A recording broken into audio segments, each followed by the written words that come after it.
Hi, good morning. Welcome back to my YouTube channel. അപ്പോൾ ഇന്നലത്തെ ഒരു വ്ളോഗൊക്കെ കണ്ട സമയത്ത് ഞങ്ങൾക്ക് മനസ്സിലായി കാണും ഇവിടെ ഒരു ഫങ്ഷൻ നടക്കുകയാണ്. ഇപ്പോൾ രാവിലെ ആയതേ ഉള്ളൂ കേട്ടോ. പക്ഷേ ഇന്നലെ നമ്മൾ കിടക്കാൻ നല്ല ലേറ്റായി. ഫങ്ഷൻ എന്താണെന്ന് പറഞ്ഞില്ല. എൻ്റെ എൻഗേജ്മെൻറ്റാണ്. ചെറുതായിട്ട് നമ്മുടെ ബന്ധുക്കാരും വേണ്ടപ്പെട്ടവർ മാത്രം കൂടി നടത്തുന്നൊരു ചെറിയൊരു ഫങ്ഷൻ. അപ്പോൾ എനിക്ക് തോന്നുന്നില്ല എൻഗേജ്മെൻറ്റ് ഇതിൽ ഷൂട്ട് ചെയ്യാൻ പറ്റുമെന്നൊന്നും എനിക്കറിയത്തില്ല.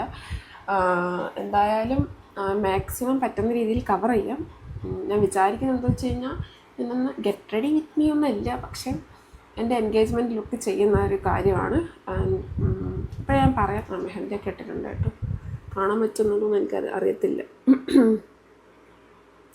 വിചാരിച്ച രീതിക്ക് അത്ര കളർ വന്നില്ല, പക്ഷെ കുഴപ്പമില്ല, എനിക്കിത് ഓക്കെയാണ്. നെയിൽ പോളിഷ് എനിക്ക് ഇഷ്ടപ്പെട്ടായിരുന്നു. ഈ കയ്യിലിടാൻ ഇച്ചിരി പാട് കേട്ടോ. ഇന്നലെ ഇച്ചിരി നല്ല ഒത്തിരി ലേറ്റായിട്ട് കിടന്ന് അങ്ങനെ ഇവിടെ എല്ലാവരും ഓട്ടത്തിലൊക്കെ ആയിരുന്നു, നല്ല തിരക്കായിരുന്നു. അങ്ങനെയൊക്കെയാണ് കാര്യങ്ങൾ. ഇതിപ്പം എൻ്റെ ഡ്രസ്സ് ഞാൻ പറയാം. എന്നെ പേഴ്സണലി അറിയാവുന്ന ആൾക്കാർക്ക് മനസ്സിലായി കാണും എൻ്റെ ഏത് ടൈപ്പ് ഓഫ് ഡ്രസ്സായിരിക്കും ഞാനെന്നെ ചൂസ് ചെയ്യാവുന്ന രീതിക്ക്. വേറെ ചെയ്യാൻ വേണ്ടി പോകുന്നതാണ്. ഇപ്പം സാധാരണ ഒരു എൻഗേജ്മെൻറ്റ് ലുക്ക് എന്നൊക്കെ പറയുമ്പം ലെഹങ്ക, ഹാഫ് സാരി, പിന്നെ അല്ലെങ്കിൽ ഗൗൺ, ആ ഒരു പാറ്റേണിലായിരിക്കും പോവുക. പക്ഷേ ഞാനൊരു സാരി ലവർ ആയതുകൊണ്ടും എനിക്ക് ട്രഡീഷണൽ കുറച്ചുകൂടെ കംഫർട്ടും ഇഷ്ടക്കൂടുതൽ കൊണ്ടും ഞാൻ സാരി ചൂസ് ചെയ്തു. ഞാൻ നേരിയത് സെറ്റ് സാരി ആയിരുന്നു പ്ലാൻ ചെയ്താൽ, പിന്നീട് അത് മാറ്റി ഒരു നോർമൽ കളർ സാരി എന്ന് പറയും. അങ്ങനെയാണ് ഞാൻ ഉദ്ദേശിച്ച് വെച്ചേക്കുന്നത്. അപ്പോൾ അതൊന്ന് ഇടണം. പിന്നെ ബ്യൂട്ടീഷ്യൻ്റെ കാര്യം. ഞാൻ സാരി എടുക്കേണ്ട മെയിൻ റീസൺ എന്ന് പറഞ്ഞു കഴിഞ്ഞാൽ, ഞാൻ ചെറുപ്പം തൊട്ടേ ഞാൻ കണ്ടിട്ടുള്ളത് എൻ്റെ കസിൻസായി അവരുടെയൊക്കെ എനിക്ക് ചെറിയ രീതിയിൽ ചെറിയ ഓർമ്മയുള്ളൂ. അപ്പം അന്ന് തൊട്ടേ അവരുടെ എൻഗേജ്മെൻ്റ് എന്നൊക്കെ പറയുന്നത് വീട്ടിൽ വെച്ച് തന്നെയായിരുന്നു. പിന്നെ ഞാൻ അന്ന് കണ്ടപ്പോഴും അവർ സെറ്റ് സാരി. അപ്പോൾ എൻ്റെ മൈൻഡിൽ അങ്ങനെയായിരുന്നു എൻഗേജ്മെൻറ്റ് പറഞ്ഞാൽ അങ്ങനെ ഒരു ലുക്കാണ്. സ്വാഭാവികമായിട്ട് ഞാൻ അങ്ങനെയല്ലേ ചിന്തിക്കത്തുള്ളൂ. അപ്പോൾ ഞാൻ പണ്ട് തൊട്ട്, അതായത് എൻ്റെ മാരേജ് എന്നല്ല ആ ഒരു രീതിക്കൊന്നല്ല, പണ്ട് തൊട്ട് ഞാനിങ്ങനെ എനിക്ക് എൻഗേജ്മെൻറ്റ് എന്ന് പറയുമ്പോൾ എൻ്റെ വീട്ടിലായിരിക്കണം, എൻ്റെ ഒരു ലുക്ക് ഇങ്ങനെ ആയിരിക്കണം എന്നുണ്ടായിരുന്നു. പിന്നെ ഇടയ്ക്കൊക്കെ ഞാൻ ഷോപ്പിങ്ങിനൊക്കെ പോയ സമയത്ത് ചെറിയൊരു ചാഞ്ചാട്ടം ഉണ്ടായിരുന്നു കേട്ടോ, ഈ ലെഹങ്കയിലൊക്കെ ഇട്ടൊക്കെ. പിന്നെ അങ്ങനെ ഞാൻ സാരി തന്നെ ഓപ്റ്റ് ചെയ്തു. പിന്നെ ബ്യൂട്ടീഷ്യൻ്റെ കാര്യം പറയാൻ വേണ്ടിയിട്ട് എൻ്റെ അടുത്ത് ഒത്തിരി പേര് ചോദിച്ചു ആക്കുന്നില്ല. ബ്യൂട്ടീഷ്യനാക്കാൻ എനിക്ക് നല്ല പേടിയുണ്ട്. ഒന്നാമത്തെ കാര്യം ബഡ്ജറ്റ് എൻ്റെ പ്രശ്നം. അത് സ്റ്റിൽ ഞാൻ അൺഎംപ്ലോയി ആണല്ലോ, അത് ആ ഒരിത്. അതായത് ഇപ്പം എൻ്റെ ഫാമിലിയിൽ നിന്നാണെങ്കിൽ പോലും എനിക്ക് അവരുടെ അടുത്ത് കാശ് മേടിച്ച് ചെയ്യാൻ എനിക്ക് അത്ര ഓക്കെ ആയിട്ട് തോന്നുന്നില്ല.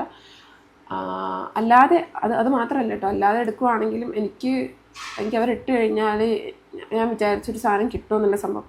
എന്ന് വെച്ച് ഞാൻ വെഡ്ഡിങ്ങിന് അങ്ങനെ ചെയ്യത്തില്ല എന്നല്ല, വെഡ്ഡിങ്ങിന് എന്തായാലും ചെയ്യും. വെഡ്ഡിങ്ങിന് സ്റ്റോവർ ആയാലും കുഴപ്പം, എന്നാലും മിനിമലായിരിക്കും കേട്ടോ ഞാൻ ചെയ്യുന്നത്. അപ്പോൾ ഇതിന് ഞാൻ വളരെ ലൈറ്റായിട്ട് എൻ്റേതായ ഒരു രീതിക്ക് ഇപ്പം ഞാൻ മേടിച്ച ആരും കൊണ്ടൊക്കെ കണ്ടാൽ നിങ്ങൾ ശരിയോ എനിക്ക് അറിയത്തില്ല. അങ്ങനെ അതായത് ഈ മെഡിക്കൽ സ്റ്റോറിൽ നിന്നൊക്കെ ഞാൻ പോയി ക്രീം മേടിച്ചത്. എനിക്ക് പേടിയാണ് ഇടാൻ വേണ്ടിയിട്ട്. റീസെൻ്റ്ലി എനിക്കിവിടെ ഒരു പിമ്പിളൊക്കെ വന്നായിരുന്നു കുറച്ച് ദിവസം മുന്നേ. അതങ്ങനെയാണ്.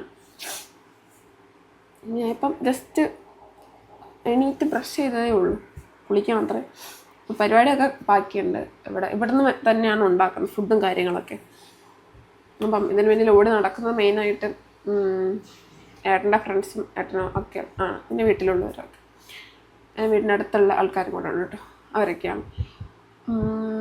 പിന്നെന്താ, വളരെ ലൈറ്റായിട്ടുള്ളൊരു ഫങ്ഷനാണ്, അത്രയൊക്കെ ഉള്ളൂ. ഇപ്പം ഞാൻ നേരത്തെ പറഞ്ഞതുപോലെ എനിക്കിത് കവർ ചെയ്യാൻ വേണ്ടി പറ്റുമെന്ന് എനിക്കറിയത്തില്ല. മിക്കവാറും ഞാൻ എന്തായാലും ഷോർട്സിലൂടെ വല്ലതുമായിരിക്കും കാണിക്കാൻ വേണ്ടി പോകുന്നത് എങ്ങനെയാണെന്നുള്ളത്. ഞാൻ റെഡിയാവുന്ന കാണിക്കുമായിരിക്കും, പിന്നെ എൻ്റെ ഒരുക്കം കൂടെ കാണിക്കുമായിരിക്കും, ഒരു ഫൈനൽ ലുക്ക് വരെ ഞാൻ കാണിക്കും. ബാക്കി എൻഗേജ്മെൻറ്റും കാര്യങ്ങളൊക്കെ ഷോർട്സ് വഴി കാണുമായിരിക്കും. അതിപ്പോൾ ഞാൻ നേരത്തെ പറയാം, കാരണം എനിക്കിപ്പോഴേ എൻ്റെ എൻഗേജ്മെൻറ്റ് വീഡിയോ എന്ന് അല്ലെങ്കിൽ വ്ളോഗ് എന്നും പറഞ്ഞിട്ട് എനിക്ക് തുടങ്ങുന്നതിന് എനിക്ക് തന്നെ അറിയത്തില്ല. എനിക്കത്ര ഇതില്ല, ഇത് കംപ്ലീറ്റ് ചെയ്യാൻ പറ്റുമെന്ന് എനിക്ക് തന്നെ അറിയത്തില്ല. അതുകൊണ്ട് ഞാൻ ഓപ്പണായി പറയാം. അന്നേരത്തെ അതിൻ്റെ ഇടയിൽ കൂടെ നടക്കാൻ അത്രയും കോൺഫിഡൻസ് എന്ന് മാത്രമല്ല, ഇനി ഇത്ര നേരം ടെൻഷൻ ഇല്ലായിരുന്നു. പക്ഷെ ടെൻഷൻ എന്നല്ല, വേറെ ഒരു തടസ്സം കൂടാതെ നടക്കണം എന്നുള്ള ഒരു ഇതുണ്ട്. അതുകൊണ്ട് അതിനിടയിൽ ഇത് പറ്റത്തില്ല. അപ്പോൾ ഞാൻ ഒരുങ്ങുന്നതും ഫസ്റ്റ് ഈ ഡ്രസ്സിട്ട് ഓക്കെ ആയിട്ട് പിന്നെ എൻ്റെ ഒരു മേക്കപ്പ് ലുക്ക്, പിന്നെ ഫൈനൽ ലുക്ക് അത്രയും കാണിക്കത്തുള്ളൂ. ബാക്കി ഷോർട്സ് വഴി കാണും. അപ്പോൾ പെട്ടെന്ന് പോയി കുളിക്കട്ടെ. ലേറ്റായിട്ടൊന്നുമില്ല കേട്ടോ. സമയം ഇപ്പോൾ എത്രയാ? 6:22 അത്ര ആയതുള്ളൂ. 7 കാലൊക്കെ ആകുമ്പോഴത്തേനും റെഡിയായി തുടങ്ങും. പിന്നെ വേണമെങ്കിൽ അങ്ങനെ ഇപ്പം വേണമെങ്കിൽ കാണിച്ചു തരാം. എൻ്റെ സാരിയും എൻ്റെ ഓർണമെൻറ്റ്സൊക്കെ ഞാൻ കാണിച്ചു തരാം. ഇതാണ് എൻ്റെ സാരി. പോത്തീസിന് മേടിച്ച് നമ്മൾ ഏകദേശം പ്ലീറ്റ്സൊക്കെ എടുത്ത് വെച്ചിട്ടുണ്ട്. ചുളിഞ്ഞിരിക്കുന്നു. ഇച്ചിരി കഴിഞ്ഞ് റെഡിയാക്കണം. ഇതാണ് ബ്ലൗസ്. വർക്കൊന്നും ചെയ്തിട്ടില്ല കേട്ടോ. പിന്നെ ഫങ്ഷൻ്റെ കാര്യം ഞാൻ പറഞ്ഞില്ല. എൻഗേജ്മെൻറ്റിന് നമുക്ക് വളയിടൽ ചടങ്ങല്ല ഇപ്പോൾ നടക്കുന്നത്. റിംഗ് എക്സ്ചേഞ്ച് തന്നെയാണ്. അത് ഞാൻ നേരത്തെ സൂചിപ്പിച്ചില്ലായിരുന്നു. അത്രയൊക്കെ ഉള്ളൂ. അപ്പം ഞാൻ പോയിട്ട് ഫ്രഷായിട്ട് സാരി കൊടുത്തിട്ട് ഞാൻ ഒന്ന് കാണിക്കും. എന്നിട്ട് മേക്കപ്പ് ഓണം ചെയ്യാം. ഓക്കെ. അങ്ങനെ ഞാൻ ഫ്രഷായിട്ടൊക്കെ വന്നു. സാരി ഉടുക്കണം അത്ര. എന്താണെന്ന് വെച്ച് കഴിഞ്ഞാൽ ഇത് ഇച്ചിരി നല്ലൊരു ഫങ്ഷൻ കൂടെ ആയതുകൊണ്ടും പിന്നെ എൻ്റെ ഫ്രണ്ടുണ്ട്. ഞാൻ എൻ്റെ ഫസ്റ്റ് വീഡിയോയിലും ഒക്കെ നിങ്ങളെ കണ്ടു കാണാം. എൻ്റെ സ്കൂൾ ഫ്രണ്ടും എന്നും പറയാൻ പറ്റില്ല, ചെറുപ്പം തൊട്ടേ ഉള്ള ഹരിപ്രിയ. അപ്പോൾ അവൾ വീടിൻ്റെ അടുത്ത് തന്നെയാണ്. അപ്പോൾ അവൾ എന്നെ ഹെൽപ്പ് ചെയ്യാൻ വരാമെന്ന് പറഞ്ഞിട്ടുണ്ട്. പുള്ളിക്കാരെ എണീറ്റതേ ഉള്ളൂ. സാധാരണ അവൾ നേരത്തെ എണീക്കുന്നതാണ്, എന്താണെന്ന് അറിയത്തില്ല, ലേറ്റായിപ്പോയി. അവൾ ചേട്ടൻ വന്നപ്പോൾ ഞാൻ ചോദിച്ചങ്ങനെ വിളിച്ച് അവളിപ്പോൾ എണീറ്റ് ഇപ്പോൾ വരും. അപ്പം അങ്ങനെ കുറച്ച് നേരം സംസാരിക്കാമെന്ന് വെച്ച്. പിന്നെന്താ, പൂക്കടയിൽ ചേട്ടൻ വിളിച്ചു പറഞ്ഞു പൂവ് വന്നിട്ടുണ്ട്. 5:30 വന്നത്. നേരത്തെ മേടിക്കുകയായിരുന്നു. അപ്പം ഇന്നലെ പുള്ളിക്കാരൻ പറഞ്ഞത് 7:30 വരത്തുള്ളൂ എന്ന്. പിന്നെന്താ, അത്രയൊക്കെ ഉള്ളു കൈസ്. താഴെ ബാക്കി പണികളൊക്കെ തുടങ്ങിക്കൊണ്ടിരിക്കുന്നു. ഓരോരുത്തരായിട്ട് വന്നുകൊണ്ടിരിക്കുന്നു. എന്തായാലും ഇപ്പം ഇനിയിപ്പം കൂടുതൽ ദീർഘിപ്പിക്കുന്നില്ല. അവളും കൂടെ വന്നിട്ട് കാണാം.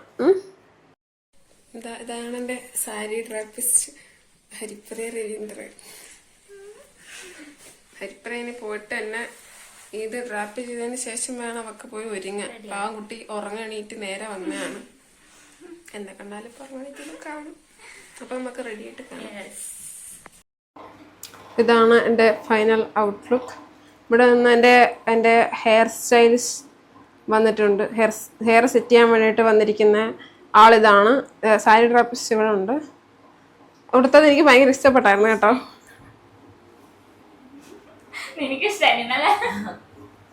പെട്ടെന്ന് ചായ കുടിച്ചാൽ നമുക്കൊന്ന് ഒരുങ്ങാം.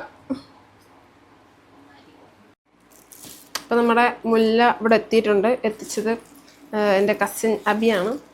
നല്ല മണമുണ്ട്.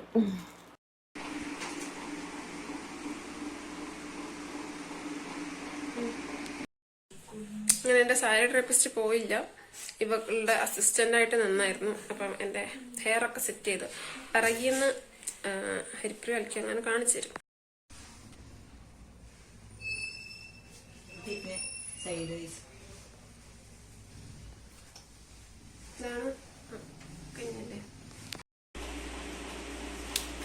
ഇതാണ് എൻ്റെ ഫൈനൽ ഔട്ട്ലുക്ക്. ചന്ദനൊന്നും തൊടണം, വള നട്ടിട്ടില്ല, വളയിടണം. അത്രയൊക്കെ ഉള്ളൂ. എനിക്കത് ഇഷ്ടം. അപ്പോൾ ഈ വീഡിയോ പെട്ടെന്ന് തന്നെ വൈൻഡപ്പ് ചെയ്യുകയാണ്. അപ്പം ഇഷ്ടമായി ലൈക്ക് ചെയ്യുക, ഷെയർ ചെയ്യുക, സബ്സ്ക്രൈബ് ചെയ്യുക. ഞാൻ നേരത്തെ പറഞ്ഞ പോലെ ഷോർട്സിലൊക്കെ ഞാൻ കാണിക്കും. ഒക്കെ ഫങ്ഷനൊക്കെ ഞാൻ അതിലൊക്കെ പോയി കഴിക്കട്ടെ. വിശക്കുന്നു. ബൈ.